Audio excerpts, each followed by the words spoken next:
She laughed as she walked out the restaurant door. At first, I thought she was joking. She always joked.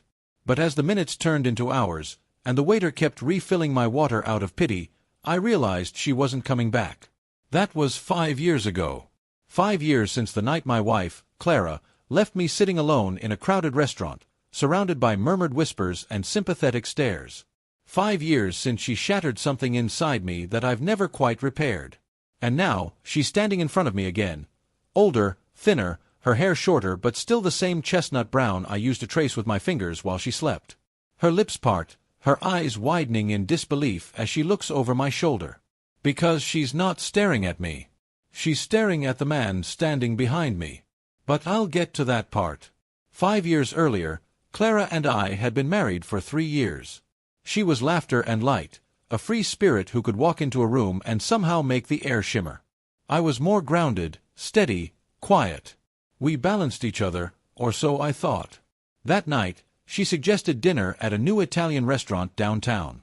It was one of those places with soft jazz, warm lighting, and wine bottles stacked like art. We were seated at a corner table, candles flickering between us. I remember the way her face glowed in that light, mischievous, beautiful, impossible to read. Halfway through dinner, she leaned in with that teasing smile. "Let's play a game," she said. "What kind of game?" "Let's see who can stay silent longer. Whoever speaks first pays the bill." I chuckled. "You always find ways to make things interesting." "Always," she winked. We fell quiet for a while. I remember thinking how strange it felt, trying not to speak to the woman I loved. But when I finally gave in and opened my mouth to say something, she was gone. Her chair empty. Her purse missing. I waited. 10 minutes. 30. An hour. The waiter approached gently. "Sir, will the lady be returning?" I smiled awkwardly. "Yeah, I think so. It's a joke." But it wasn't. She never came back that night. Or the next. Or ever, really. I called. Texted. Drove to her sister's house. Her mother's. Her friends. Nobody knew where she was. A missing persons report. Sleepless nights. 1,000 theories running wild in my mind. Accident, kidnapping, amnesia. Anything but the truth. 3 months later, I received an envelope in the mail. No return address.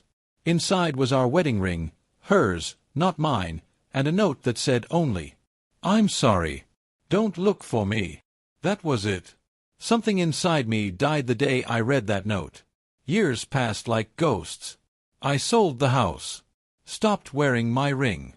Tried to move on. Therapy helped, slowly. Friends dragged me out for beers, blind dates, vacations I didn't enjoy. But then one day, I met Emily. She wasn't Clara. She was quieter, steadier, and more real. There were no games, no mystery. Just warmth. She helped me find laughter again. When we married 2 years later, I promised myself never to look back. I meant it. Until last week. I was at a charity gala, work event, black tie, elegant crowd. Emily was talking with some of my colleagues across the room when I felt a tap on my shoulder. "Daniel," a voice said, soft and uncertain. It took me half a second to place it. Then another to breathe. "Clara." The world seemed to tilt sideways. She looked almost the same, just worn. There was a tremor in her voice when she said, "You look good." I managed a stiff smile. "You disappeared, Clara." Her eyes filled with tears instantly. "I know. I didn't mean to hurt you. Didn't mean to." My voice cracked. "You vanished. No goodbye. Just a note." People were watching, so she motioned toward the balcony. "Please, just give me 5 minutes." I followed her outside. The cool air bit against my skin, or maybe that was the shock. "I was scared," she began. "I thought leaving was the only way." "Scared of what?" I asked. "Of me." She shook her head. "No. Of what I'd done." Her words hung in the air, sharp and unfinished. "What did you do, Clara?" She hesitated. "That night at the restaurant. I wasn't playing a joke. I was meeting someone." I felt my chest tighten. She looked down. It wasn't supposed to happen, but I fell for him. It was stupid, reckless. I thought he loved me. I thought I was in love. I could hear the blood roaring in my ears. You left your husband, our life, for someone else? Without a word.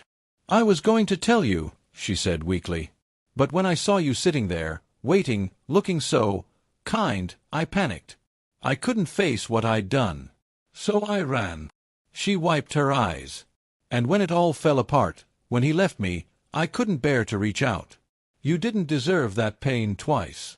I wanted to hate her. I really did. But hearing her voice again after 5 years, it tangled everything. Why now? I asked. She hesitated, then said, because I saw your name in the papers. You're successful. Happy. I wanted to tell you I'm sorry in person before I left town. Before you left.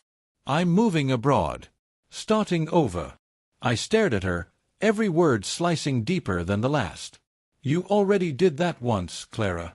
She flinched. I know. I ruined everything. You have every right to hate me. I didn't reply. There was nothing left to say. After a long silence, she whispered, Can I ask you something? What? Do you ever think of me? The question hit me like a sucker punch. Yes, I said finally. But not the way you hope. And with that, I turned and walked away.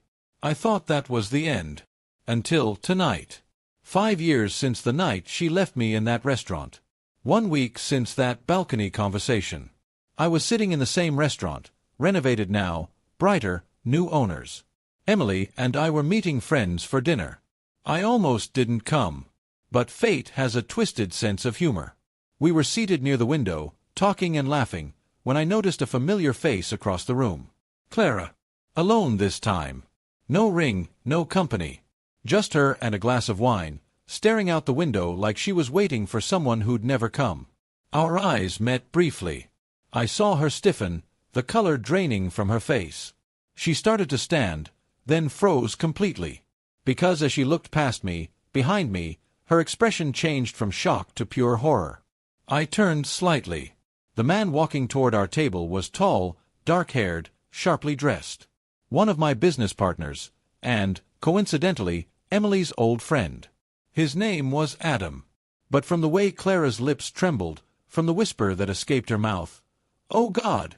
Adam, I realized he wasn't just anyone to her. He was the man she'd left me for. The man who had abandoned her, just as she'd abandoned me. And now, fate had seated us all in the same restaurant, years later, beneath the same flickering candles. Emily smiled warmly at him. "Adam, you made it." He grinned, oblivious to the storm unraveling around us. "Wouldn't miss it." I watched Clara crumble silently in her chair, eyes darting between us. Her chest rose and fell in quick, panicked breaths. She whispered, "You're with her." I didn't answer. Emily glanced between us, confused. "Do you two know each other?" Clara looked at me, pleading silently for mercy, for the truth not to be spoken aloud. But something inside me, years of pain, humiliation, sleepless nights, rose to the surface. "Yes," I said quietly. "We used to be married."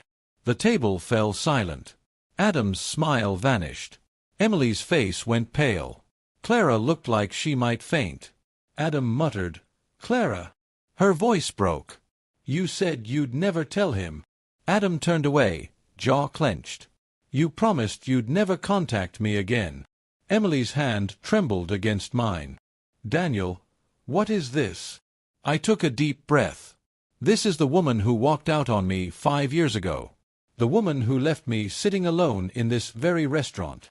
Clara began to cry, quiet, shaking sobs that made the entire room turn to look.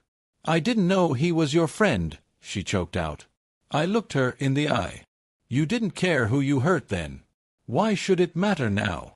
The waiter appeared awkwardly beside us, asking if everything was all right. Nobody answered. Emily rose slowly, her voice steady but tight. "Let's go, Daniel." I nodded, stood, and took her hand. But before leaving, I looked back one last time. Clara sat alone at the table, face buried in her hands, surrounded by the same flickering candlelight that had once made her seem angelic. Now it only highlighted how broken she'd become. Outside, the night air felt cold and clean. Emily didn't speak for a while, and I didn't push her to. We walked in silence until she finally said, "That was her, wasn't it?" "Yes." "Do you still love her?" I stopped walking. Looked at her, the woman who'd stood by me through healing and heartache, who'd rebuilt me without even knowing the pieces she was fixing. "No," I said softly. "I stopped loving her the day she left. I just didn't realize it until tonight." Emily nodded, her fingers tightening around mine. "Let's go home." As we walked away, I glanced back through the restaurant window one last time. Clara was still there, head bowed, alone again, this time by her own doing. Maybe some people never stop running from their choices. But me, I'd finally stopped chasing ghosts. And for the first time in 5 years, I didn't feel like the one left behind.